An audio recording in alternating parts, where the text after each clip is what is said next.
Hello, আসসালামু আলাইকুম guys. আমি তাহমিনা ফেরদৌসি। আপনারা সবাই কেমন আছেন? আলহামদুলিল্লাহ আমি ভালো আছি। আজকে আপনাদের সাথে আমি কক্সবাজারের রাতের কিছু মুহূর্ত ভিডিও শেয়ার করব। সম্পূর্ণ ভিডিওটি দেখার অনুরোধ রইল। সুবাহান আল্লাহ, আল্লাহ তাআলা আমাদেরকে দেখানোর জন্য এই পৃথিবীটাকে কত সুন্দর করে সাজিয়েছে। আর আলহামদুলিল্লাহ, আল্লাহ আমাদেরকে এই সুন্দর জায়গাগুলো দেখার জন্য তৌফিক দান করেছে। আমরা যেন সবসময় তার নিয়ামতের শুকরিয়া আদায় করতে পারি। তো ওর বাচ্চার বাবারা নিচে ছিল, আমি বাচ্চাদেরকে রেডি করে নিলাম এবং ইশারের নামাজটা পড়ে নিলাম। আপনাদের সাথে শেয়ার করেছি এজন্যই যে আপনারাও কোনো জায়গায় গেলে আল্লাহর শুকরিয়া অবশ্যই আদায় করবেন। অনেকে বলবে নামাজের ভিডিও কি ইউটিউবে দেওয়া জরুরি? হ্যাঁ, অবশ্যই জরুরি।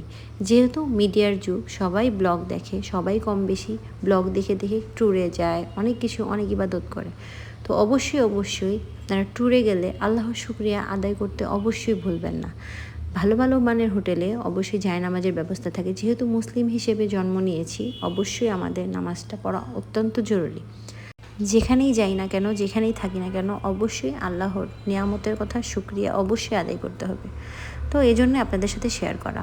তো চলে আসছি বাচ্চাদেরকে নিয়ে সমুদ্রে কিছুক্ষণ টাইম শেয়ার করতে। তো বাচ্চাদের বাবা বাচ্চাদের জন্য মেডিসিন আনতে গেছে। আমরা তিনও মা ছেলেরাই সমুদ্রে বসেছিলাম। এখানে বেড ভাড়া ছিল ঘন্টায় 60 টাকা। আমি 2 ঘন্টা থাকবো বলে 50 টাকা করে 100 টাকা দিয়েছি।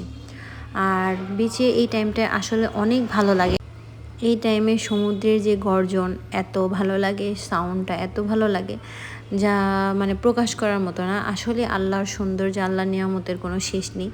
তো এইদিকে আমার বাচ্চার বাবা একটু ক্লান্ত হয়ে গেছে, উনি তো কক্সবাজার আসলেই ম্যাসাজটা নিবেই।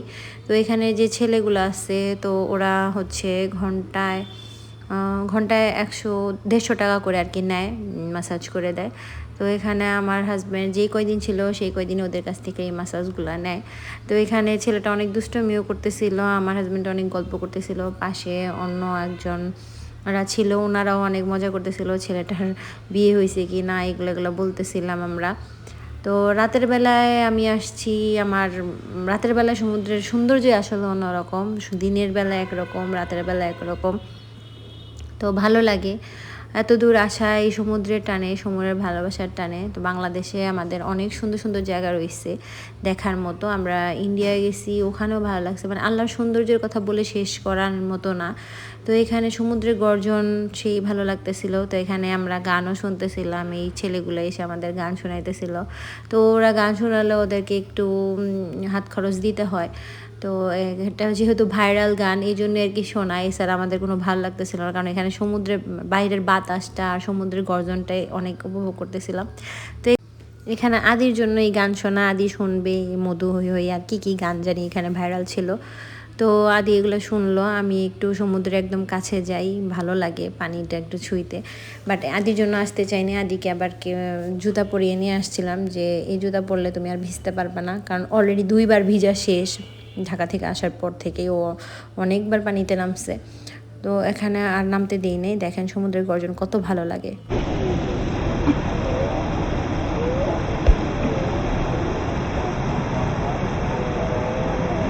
মন চাচ্ছিল এখনই পানির সাথে মিশে যাই, একাকার হয়ে যাই। খুবই ভালো লাগতেছিল। তো বাচ্চারাও আমার সাথে সাথে এসে পড়ছে, আমি একা এখানে আসতে চাইছিলাম। তো আমরা এখানে প্রায় 11:30 পর্যন্ত থাকি। তারপরে হোটেলের উদ্দেশ্যে রওনা দিই, খাওয়া দাওয়া করে হোটেলে চলে যাব। আপনাদের সাথে এই ছোট্ট ভিডিওটি শেয়ার করলাম। আপনারা অবশ্যই আমার ভিডিওটি ভালো লাগলে লাইক, কমেন্টস অ্যান্ড শেয়ার করবেন। অবশ্যই সাবস্ক্রাইব করতে ভুলবেন না। আমার নেক্সট ব্লগ দেখবেন অবশ্যই। আমাদের কক্সবাজারে আরও কিছু ব্লগ ছিল, আপনাদের সাথে অবশ্যই খুব শীঘ্রই শেয়ার করব।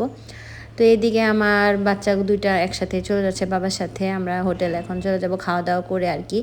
তো বাইরে দেখেন অনেক দোকানপাট আগে ছিল, এখন নতুন সরকার এসে সব দোকানপাট উঠিয়ে ফেলছে। তো এখন রোড সাইডে অনেক মার্কেট রয়েছে দেখেন। আর কক্সবাজারে যেহেতু ঈদের টাইমে আসছি, আজকে রাতে থেকে অনেক ভিড় হবে, কারণ ঈদের দ্বিতীয় দিন মানুষ আসা শুরু করছে। তো প্রচুর পরিমাণ ভিড়, এমন অবস্থা মনে হচ্ছে কোনো একটা মেলা এরকম একটা। তো দেখেন রোড সাইডে অনেক কিছু, মানে আগে যে দোকানগুলা স্টলগুলা ছিল সমুদ্রের পাশে, এখন আর সেগুলো নেই, এখন তারা হচ্ছে নতুন দোকান উঠছে। তো এখানে চাঁদের গাড়িরও ব্যবস্থা আছে, আপনারা যারা ইনানি বিচে যাবেন চাঁদের গাড়ি এই যে কলাতলি রোড থেকে, ডলফিন রোড থেকে উঠতে পারবেন। তো এখন এই সাইডে আলাদা করে দিছে, মানে এখনকার সিস্টেম টা অনেক সুন্দর হয়েছে। এখন সব কিছু অনেক সুন্দর, পরিবেশ সব কিছু মানিয়ে গুনিয়ে অনেক সুন্দর। তো মানুষের যেহেতু ভিড় বাড়তেছে, তো ঈদের টাইমে আমার হিসেবে কক্সবাজার না আসাই ভালো। আমার অনেক দিনের ইচ্ছা ছিল যে আমি কক্সবাজারে যাব ঈদের দিন বা ঈদের রাতে। তো আমার ইচ্ছাটা আজকে আমার হাজব্যান্ড পূরণ করে ফেলছে। আত্মীয় স্বজন অনেক আছে, অনেকের বাসায় যাওয়াটা ছিল। তো ওইভাবে আর কোনো জায়গায় যাই নাই। ঈদের দিন আমরা আসলে কোথাও বেড়াতে পারি না আত্মীয় স্বজনের বাসায় যাওয়ার জন্য, বাট এবার আমার ইচ্ছাটা আমি পূরণ করে নিলাম। আমার খুব ইচ্ছে ছিল আমি ঈদের মধ্যে কক্সবাজার যাব, তো ইনশাল্লাহ আমি চলে আসছি। আমার হাজব্যান্ডকে তার জন্য অনেক অনেক ধন্যবাদ। তো এই টাইমে আমরা আর অটো নিলাম না, আমাদের গাড়িও আনি নেই, হেঁটে হেঁটে আমরা ঘুরতেছিলাম। রাতের বেলায় হেঁটে ঘুরতে অনেক ভালো লাগে। তো আমরা আমাদের হোটেলে চলে গেলাম খাবারের জন্য, কুসুমকলি রেস্টুরেন্ট। ওকে এইখানে এই হোটেলের খাবারটা আমাদের অনেক ভালো লাগছে। তো আমরা যতদিন ছিলাম এখানেই খাওয়া দাওয়া করি, মানে দুপুরে আর রাত্রে। সকালে তো আমরা হোটেলে ব্রেকফাস্ট করি। ওনাদের খাবারের মানও অনেক ভালো ছিল।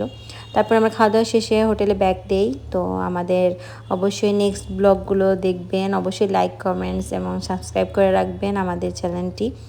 আপনাদের ভালোবাসা এবং আপনাদের সাপোর্ট আমাকে এগিয়ে নিয়ে যাবে। আপনারা সবাই আমার বাচ্চাদের জন্য, আমাদের জন্য দোয়া করবেন। সবাই ভালো থাকবেন, সুস্থ থাকবেন। ধন্যবাদ সবাইকে। আল্লাহ হাফেজ।